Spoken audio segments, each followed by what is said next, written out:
Class. Good morning student.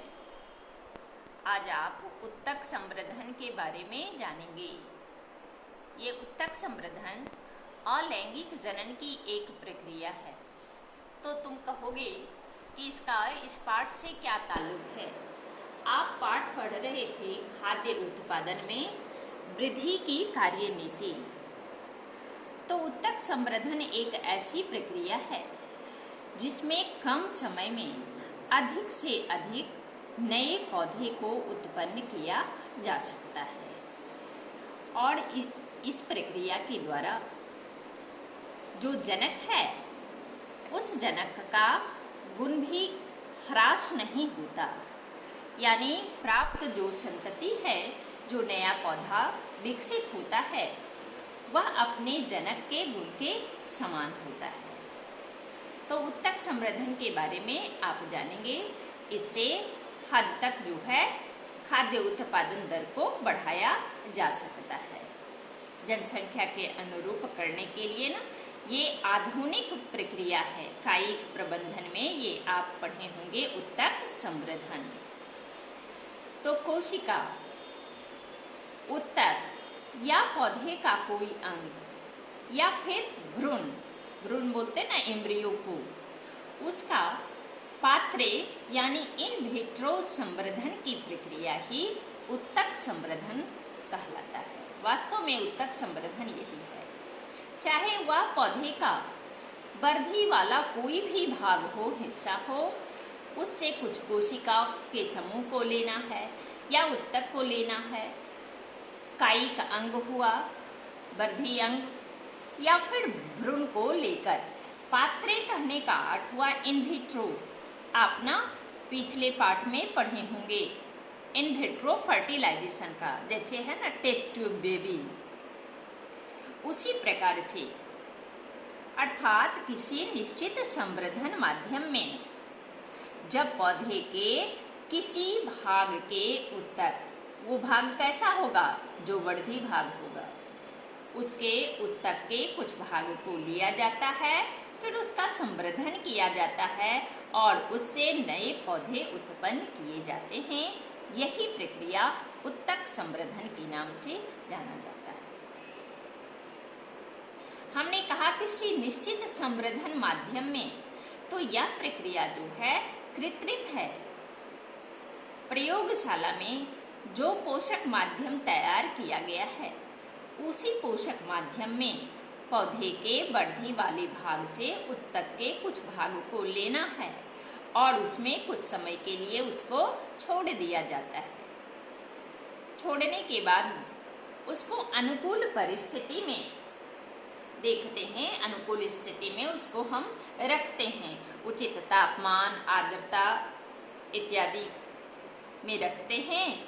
तो उससे एक असंगठित पिंड जैसी रचना का निर्माण होता है, यानी उत्तक का जो वो भाग है वह वृद्धि करता है और एक असंगठित कहने का अर्थ हुआ उसका आकार निश्चित नहीं है, वो अंडाकार गोलाकार नहीं, इधर उधर से निकला हुआ भी, लेकिन गांठ जैसी रचना का निर्माण करता है। इसीलिए उसको बोलते हैं असंगठित पिंड का निर्माण करता है और ये रचना ही कहलाती है कैलस। जब कैलस तैयार हो गया तो उस कैलस को कई खंडों में विभाजित कर लिया जाता है और विभाजित करने के बाद, पृथक उससे अलग करने के बाद हार्मोन्स युक्त माध्यम में उसको रखा जाता है। कौन सा हार्मोन्स? वृद्धि नियामक हार्मोन्स, जैसे ऑक्सीन है। उसके बाद यहाँ वह विभेदन की क्रिया करता है, फिर विकसित होता है और छोटा सा प्लांटलेट्स का निर्माण करता है। फिर उस प्लांटलेट्स को जमीन में लगा दिया जाता है और उसी से नए पौधे विकसित हो जाते हैं। यह प्रक्रिया है उत्तक संवर्धन। और जो पोषक माध्यम का हम लोग उपयोग करते हैं, जिसमें डालते हैं, वो सामान्य पोषक माध्यम में मुख्य रूप से कौन कौन से पोषक तत्व पाए जाते हैं। तो उसमें कुछ अकार्बनिक लवण होता है, कुछ कार्बनिक यौगिक भी होता है, विटामिन्स है, कुछ हार्मोन्स भी है, जैसे ऑक्सीजन है, किनेटिन है, ये सब वृद्धि नियंत्रक है, ये सब मिला हुआ रहता है, मिश्रित किया जाता है, जो पोषक माध्यम कृत्रिम रूप से तैयार किया जाता है उसमें। और फिर इस माध्यम में देखा गया है कि सूक्ष्म जीव जो है वह काफ़ी तेजी से विकसित होता है, वृद्धि करता है। इसलिए उस माध्यम का बीज संक्रमण, उसको बोलते हैं ना स्टेरिलाइजेशन, अणुवर्णीकरण, कभी कभी ये भी पूछता है, तो उसको सूक्ष्म जीवों से मुक्त करने के लिए, मुक्त करने की जो प्रक्रिया है वह प्रक्रिया ही कहलाता है बीज संक्रमण। मुख्य रूप से उसमें जीवाणु डेवलप करते हैं, तो पोषक माध्यम को पूर्ण रूप से जीवाणुहीन, हमने तो यहाँ जीवाणुहीन लिखा है, ये अन्य सूक्ष्म जीव भी उसमें ना तेजी से वृद्धि करता है, तो उसको सूक्ष्म जीवों से रहित करने की जो प्रक्रिया है यही कहलाता है बीज संक्रमण या अणुवर्णीकरण, क्योंकि ये सूक्ष्म जीव जो है कैलस बनने की प्रक्रिया को रोक देगा। उत्तक को जो विभाजन क्रिया करता है और विकास करता है, उस प्रक्रिया को वह रोकता है, इसलिए उसका बीज संक्रमण जरूरी है। अब सबसे पहले इस उत्तक संवर्धन वर्धी कोशिका को ना पोषक माध्यम में संवर्धित कौन किया था, तो वो वैज्ञानिक था हैबरलैंड। उसने ही वर्धी कोशिका को पोषक माध्यम में संवर्धित करने का कार्य किया था। इसके बाद हैनिंग नाम का वैज्ञानिक था, उसने मूली वंश को संवर्धित कराया और उसका पौधा भी तैयार किया। और हैनिंग ने भ्रूण संवर्धन की प्रक्रिया को भी बतलाया है, जिसके बारे में ना हम फिर बाद में चर्चा करेंगे। इसके बाद 1922 ईस्वी में नोडसन नाम का वैज्ञानिक था, उसने आर्किड के बीजों को पोषक माध्यम पर उगाया।